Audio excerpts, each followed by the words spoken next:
I love property. And let me tell you something. If you care about your country, read Ludwig von Mises and the 6 lessons of the Austrian Economic School, motherfuckers.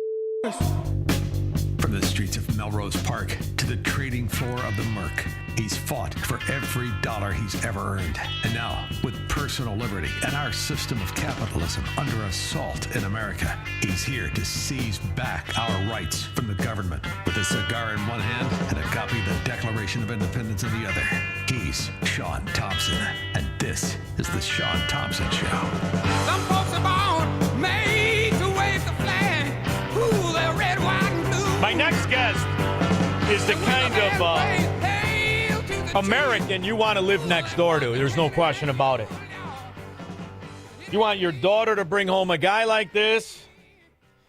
You want a sheriff to be a lawman like this. You see, that's his real success and contribution to the country, aside from being a great author. He is somebody who took on the American government when it overstepped its bounds, an Arizona sheriff.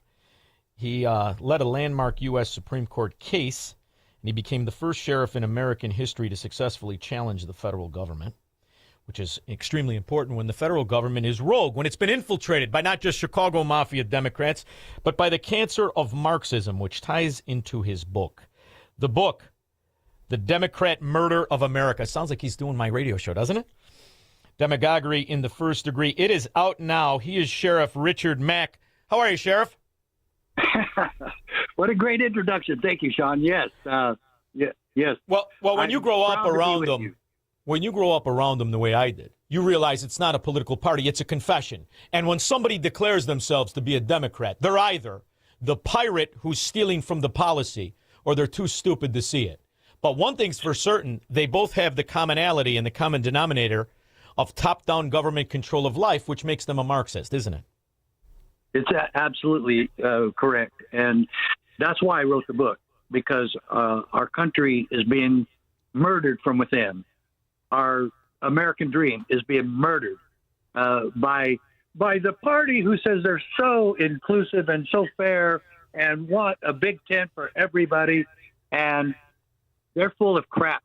And I'll tell you what, I've been hearing this about Sophie Cummins for the past 5 or 6 days. I absolutely love her, but she's not a hero and she's not smart. She's just talking some common sense stuff that just shows the absolute stupidity of the left. And I'm sorry, my mom forbid us to say stupid or call anybody stupid. But I'm sorry, I can't take it anymore that we are honoring and sustaining this woman, this great basketball player. I think she's wonderful. I'd love to meet her, love to shake her hand. But she's not doing anything. All she's doing is stating common sense, just saying what's true, what's obvious. Well, it's so obvious it's trite. And you see, Sheriff, you've been around decent people your whole life. You're not used to this. You got to understand. Yeah. In a world of lies, the truth is the enemy. You learned this very early on in these Democrat enclaves outside of Chicago, which is now officially called Chirac. It's a fascinating reality, though, to see how somebody who speaks the truth, who wants to promote Americanism, is attacked. You've been through this your whole life. I mean, how long were you a sheriff in Arizona? Well, I was in law enforcement 20 years, and 8 of that was the elected sheriff of Graham County, Arizona. And yes, my big calling card issue, the only reason I reached national notoriety is because I was a small town sheriff taking on the Clinton administration, no less, took them all the way to the Supreme Court and beat them. And I lived to tell about it. And what's live to tell about it is not just a double entendre. It's the truth. When you look at the scandal that is the Clinton administration, you know, this is something I think people forget, Sheriff Mack, is that the kind of scandal that the Clinton administration was when they were in Arkansas. The kind of scandal that Bill Clinton always not only brought to the table, but the bastardization of government and the misuse of government. Now, I'm a junkie of politics. I don't watch men in costumes chase balls. I find that to be stupid. All I do is politics.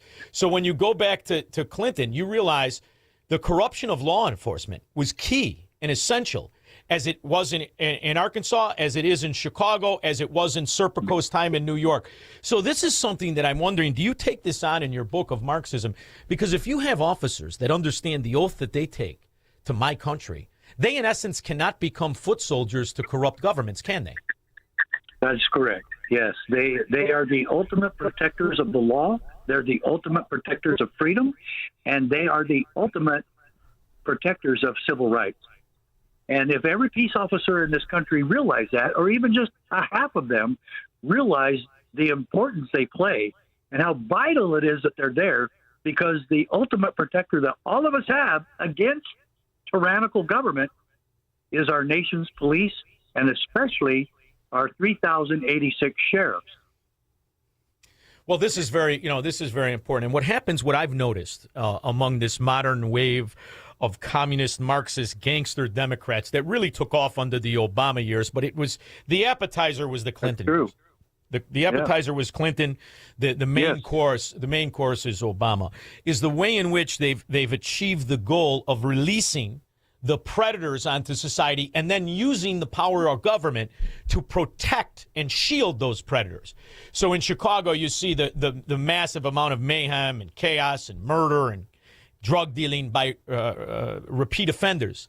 And this is something that really exclusively exists in these Democrat mafia strongholds like New York and Illinois and New Jersey and California. Now, what's it like in Arizona? Because Arizona had I have dear friends that went to Arizona, because the decent people, for the most part, that could, fled. The ones that want to are looking for a place to go.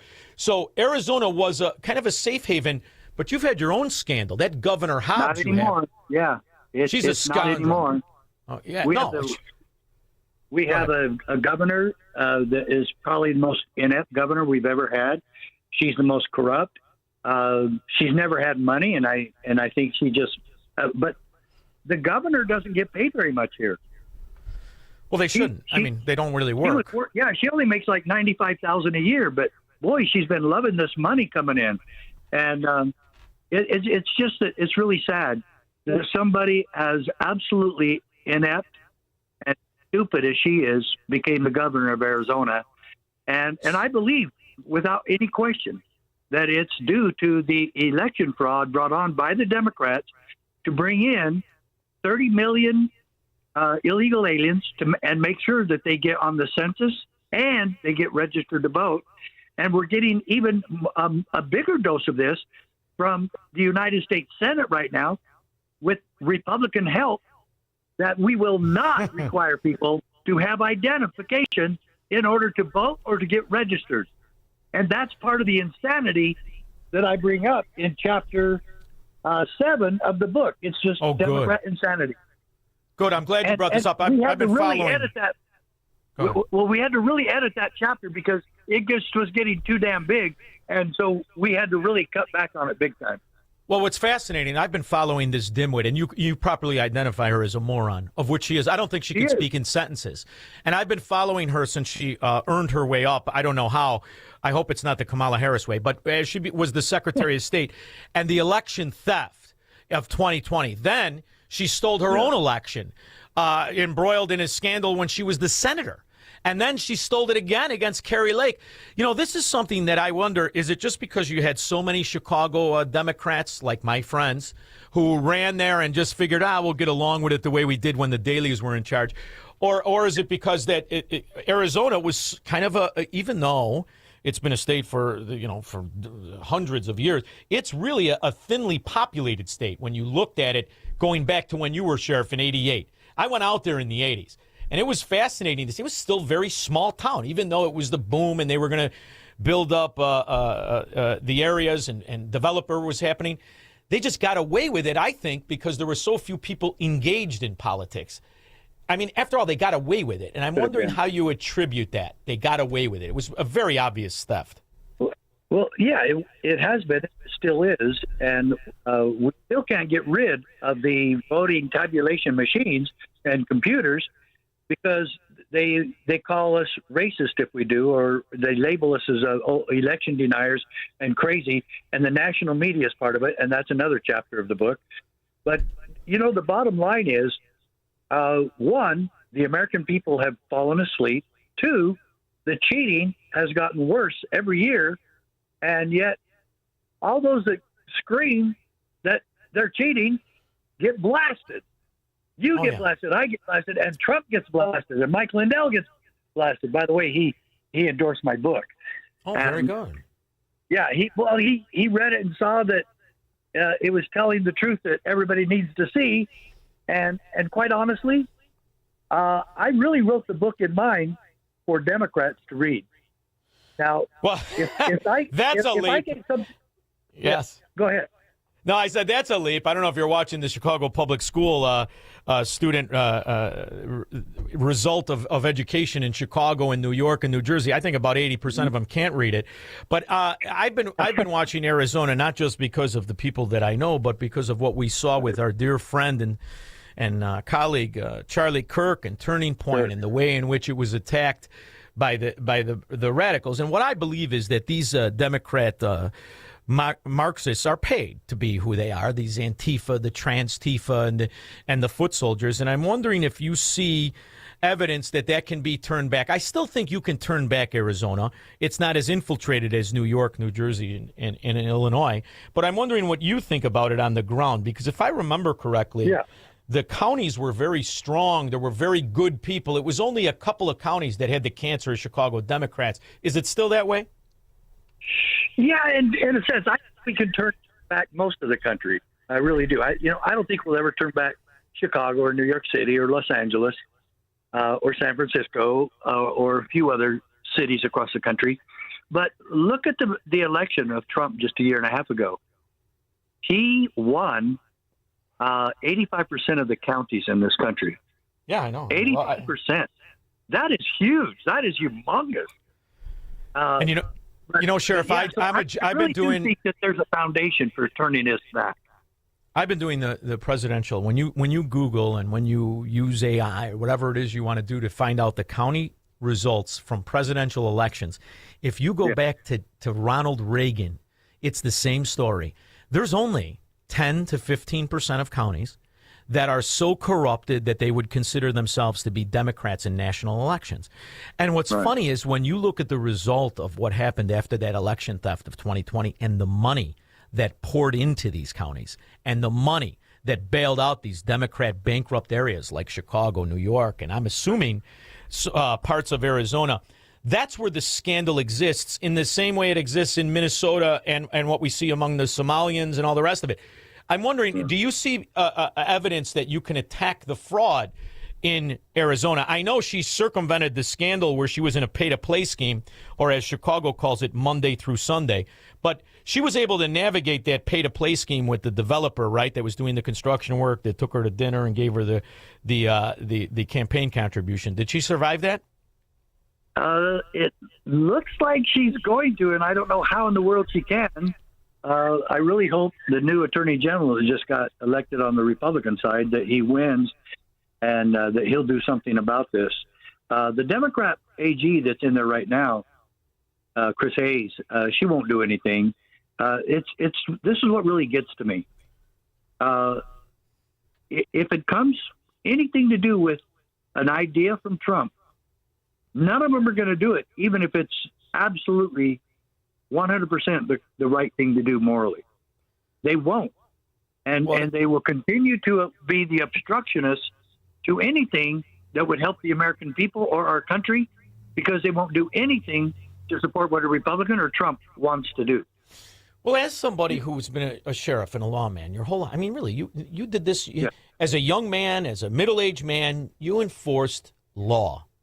And I've never been able to wrap my head around the idea that there are politicians who can designate areas of America as a sanctuary for people who break law. So the whole idea that you had these areas that we're going to say, we're going to nullify this law and that law, but they coincide, in my opinion, with drug distribution. You can't talk about illegal aliens and cartel members or illegal aliens without talking about cartel members and drug control over areas. Now, I have not been to Arizona for many, many years. However, I remember back in the 90s that they had a huge problem with cartel control of some very bad and very dangerous areas. There were kidnappings. I'm going back 35 years. And the information never gets out. Is it like that today, number one? And number two, is it still a concerted effort to keep that information sequestered from the American people of the cartel control of areas of Arizona? Yes and no. Yes and no.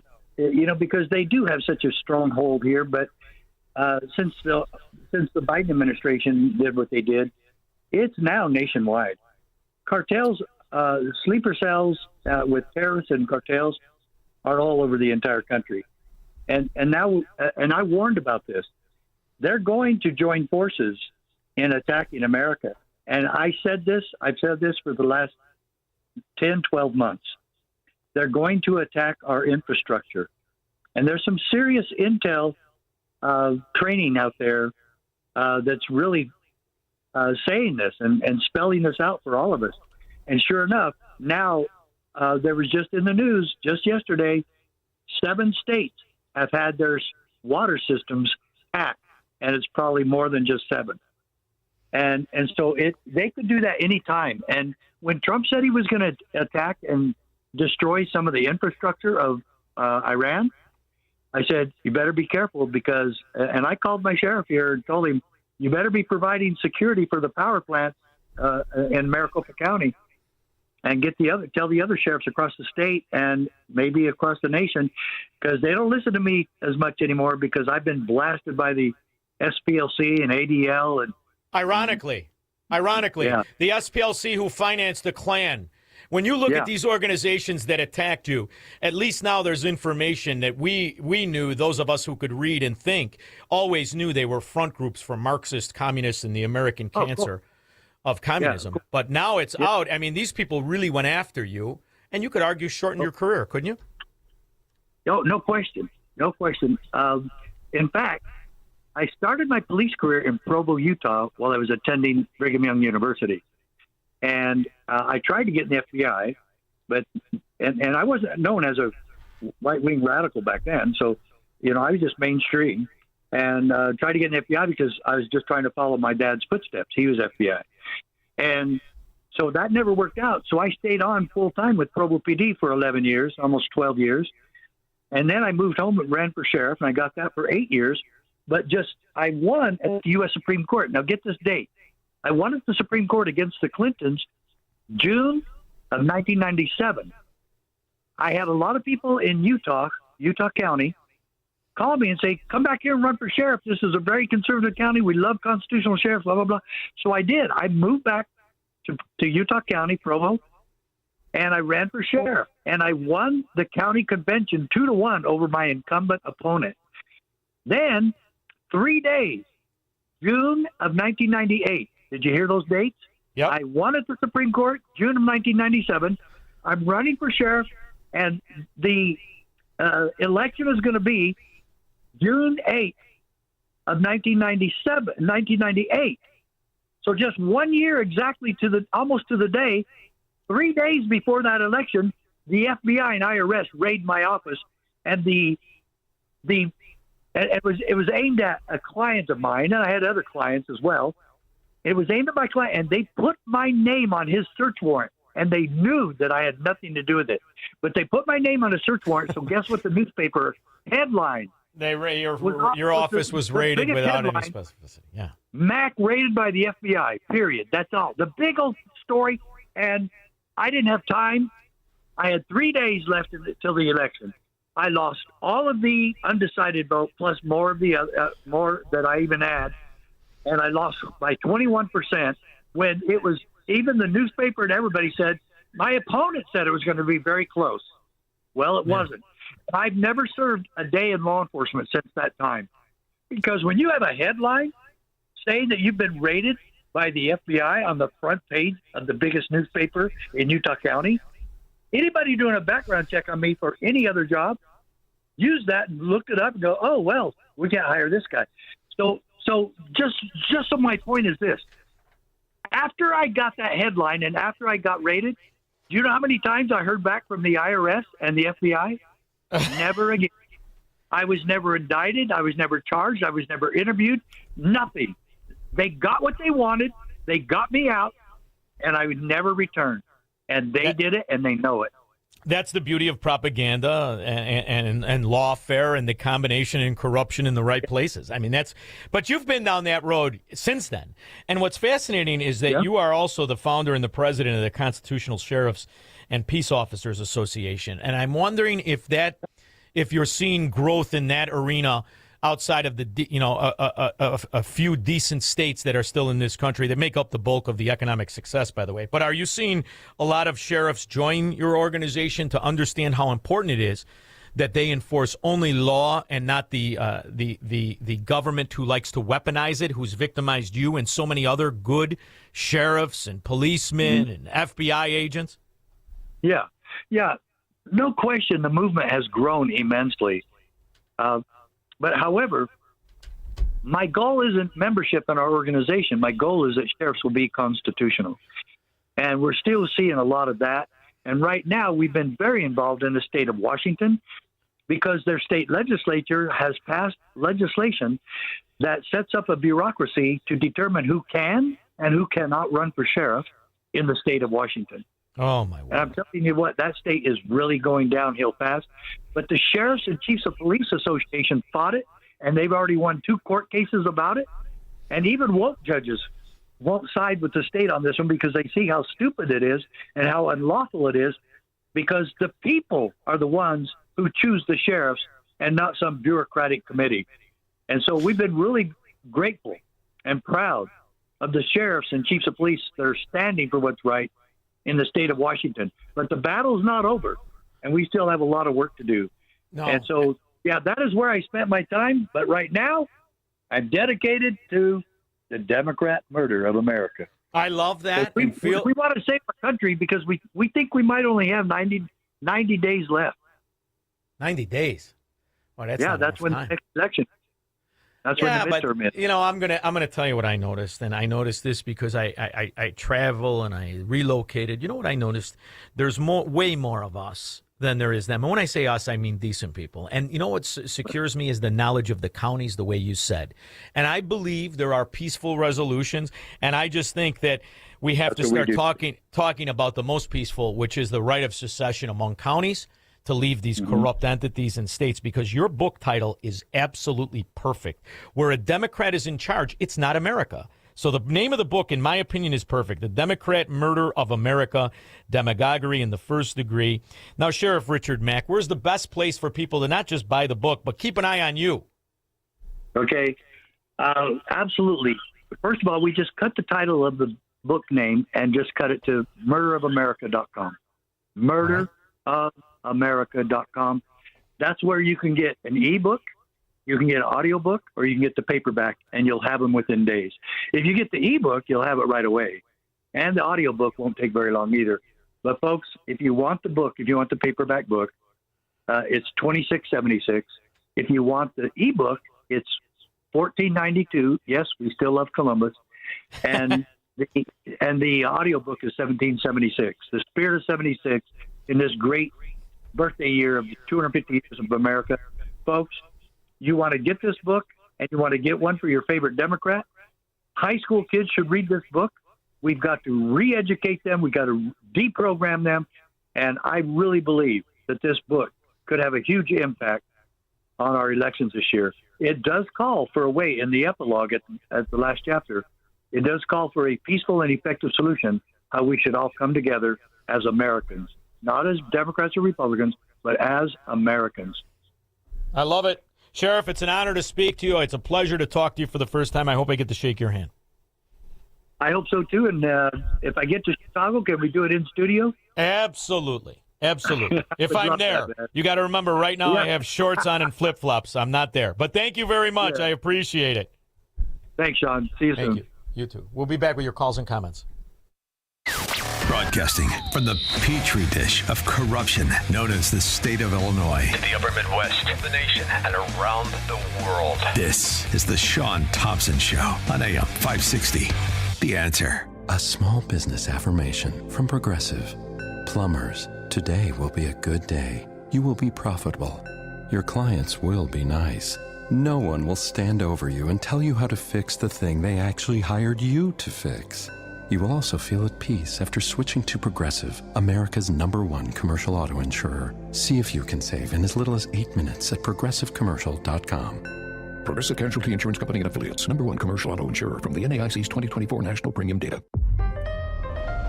Your ambition just met its match with Robinhood. You push yourself in everything you do, scanning headlines for insights, keeping an eye on the market. Robinhood puts you in control of your money, all on one platform.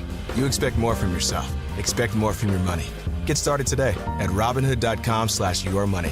Again, that's Robinhood.com/yourmoney. Your money, your move. Whether you are old or young, no one likes to lose money. The market is at an all-time high. How much risk does your portfolio really have in it? Are you worried that you could lose your hard-earned money? Call TJ Stearns in Arlington Heights at 800-640-2256 for your free risk report. Call right now and we will include a full analysis of your portfolio. Don't wait until it's too late. Call TJ Stearns, a local and longtime sponsor on AM 560. Call 800-640-2256. Call now and tell him AM 560 sent you. Maybe you've thought about taking a cruise. Maybe you've even talked yourself out of it. But this is not just another vacation. This is the Gulf of America cruise. 7 days through the Caribbean with Mike Gallagher, Scott Jennings, Larry O'Connor, Jennifer Horn, and a ship full of people who love this country. No packing and unpacking, no complicated planning, just great destinations, meaningful conversations, and a once-in-a-generation celebration of America's 250th. This November, be there. Text CRUISE to 94878 to book your cabin today. My next guest is somebody I'm looking forward to talking to. She is the VP of Strategic Partnership and Communications at Every Life. Now, you can judge by the title. Every Life is an important organization that understands how beautiful life of the unborn is and of the people who are struggling today. We're going to talk to Chrissy Bretz after news with Mike Scott. Good evening, Shaun. In the QC Kinetics newsroom, we see clear skies overnight.